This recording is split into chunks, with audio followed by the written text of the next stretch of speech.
सौम्या ने किराए का फ्लैट 2 दिन पहले ही बदला था। वो अपने पति को लंच बॉक्स पकड़ाकर वापस घर में जा ही रही थी कि अचानक उसने देखा एक महिला गाड़ी में से उतर रही है। मोनिका, पहचाना? मैं सौम्या। याद आया? सौम्या, अच्छा हाँ याद आया। हम दोनों एक ही क्लास में पढ़ते थे। और बताओ कैसी हो? और पहले तो तुम्हें कभी नहीं देखा। हाँ, वो मेरे हस्बैंड की नौकरी की वजह से हमने ये फ्लैट किराए पर लिया है। अभी 2 दिन पहले ही आए हैं। मुझे ये तो पता था कि तुम्हारी शादी भी इंदौर में ही हुई है, पर हम इतने पास में रहेंगे ये नहीं पता था। अच्छा, तुझे वो स्वीटी याद है जो हमारे समोसे खा जाती? अच्छा चलो मिलते हैं फिर। वो मुझे एसी में रहने की आदत है तो सड़क पर इतनी देर खड़ी नहीं होती। चल ठीक है, फिर आराम से बात करेंगे।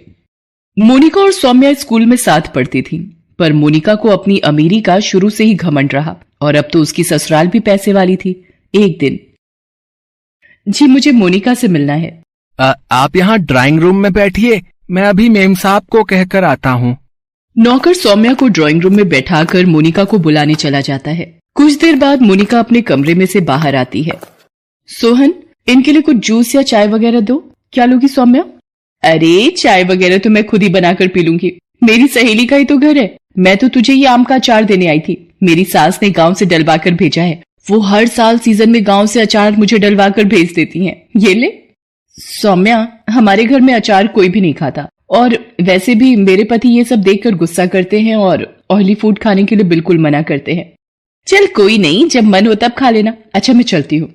अरे चाय वगैरह तो ले गई थी। अरे वो राकेश ऑफिस से आ गए होंगे तो देख रहे होंगे कहाँ चली गई मैं। शाम को आते से मैं ना देखूं तो घबरा जाते हैं। सौम्या की इस बात को सुनकर मोनिका थोड़ी चुप हो जाती है और अपने नौकर को कहती है, सोहन ये अचार अपने घर ले जाना। चंदा ये मेज और सोफा अच्छे से साफ कर देना, जरा सी भी मिट्टी दिखी तो तुम्हारे साहब गुस्सा होंगे। मोनिका अपने कमरे में चली जाती है। करवा चौथ आने वाला था। सौम्या राकेश से कहती है, राकेश देखो, अगर मैं ये साड़ी आने वाली करवा चौथ पर पहनूं तो कैसी लगेगी?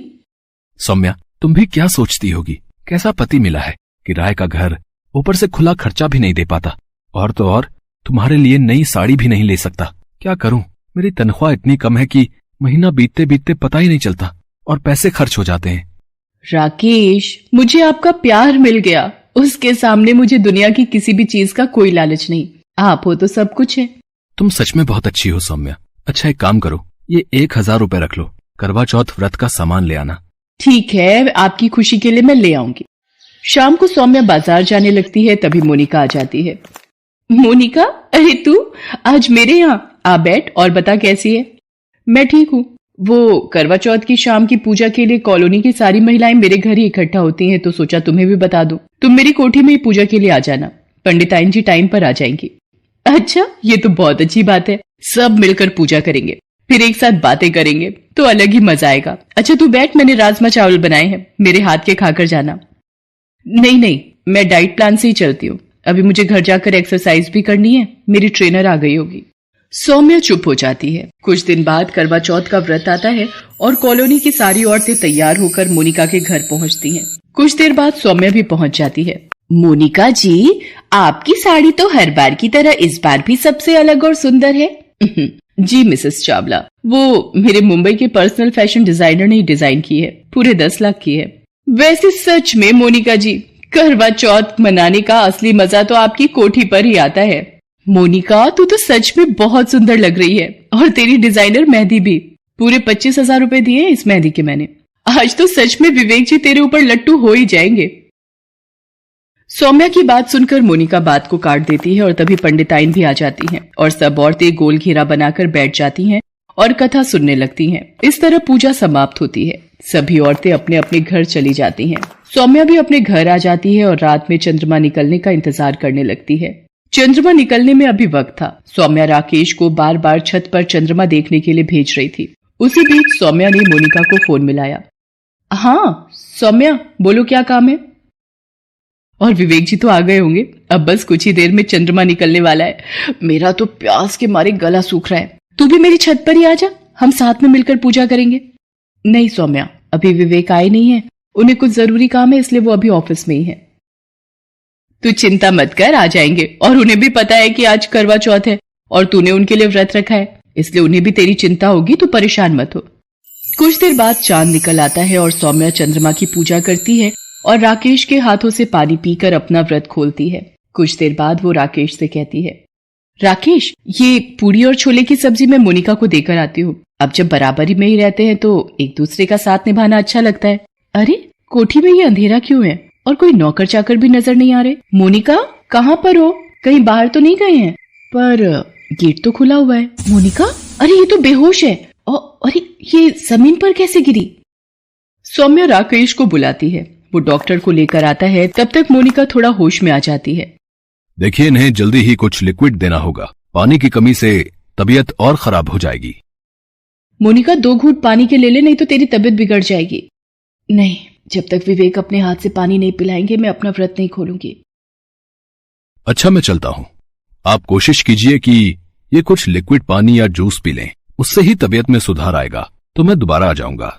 पता नहीं, विवेक का फोन भी नहीं मिल रहा है। मैंने बहुत बार ट्राई किया है। आज त्योहार की वजह से सारे नौकर भी जल्दी घर चले गए हैं। पता नहीं चक्कर कैसे आ गया। एक काम कर, मुझे विवेक जी के ऑफिस का पता दे। राकेश उनको जाकर ले आएंगे। बस तू अपना मन शांत रख, सब ठीक हो जाएगा। राकेश, आप विवेक जी के ऑफिस चले जाओ। राकेश अपनी मोटरसाइकिल पर विवेक के ऑफिस जाता है और वहां जाकर उसे सारी बात बताता है। विवेक एक मीटिंग में व्यस्त था, इसलिए उसका फोन ऑफ था। कुछ देर बाद विवेक घर पहुंचता है। आई एम सॉरी मोनिका, मैं भूल गया था। आज तुमने मेरे लिए करवा चौथ का व्रत रखा है और तुम सुबह से भूखी प्यासी मेरी राह देख रही हो।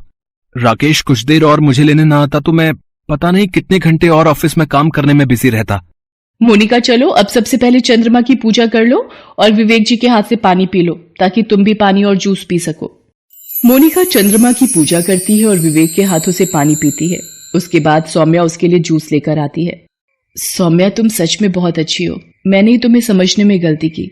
तुम्हारा दिल सच में बहुत बड़ा है। आपका भी बहुत बहुत धन्यवाद राकेश जी, आपने मेरे लिए इतना कुछ किया।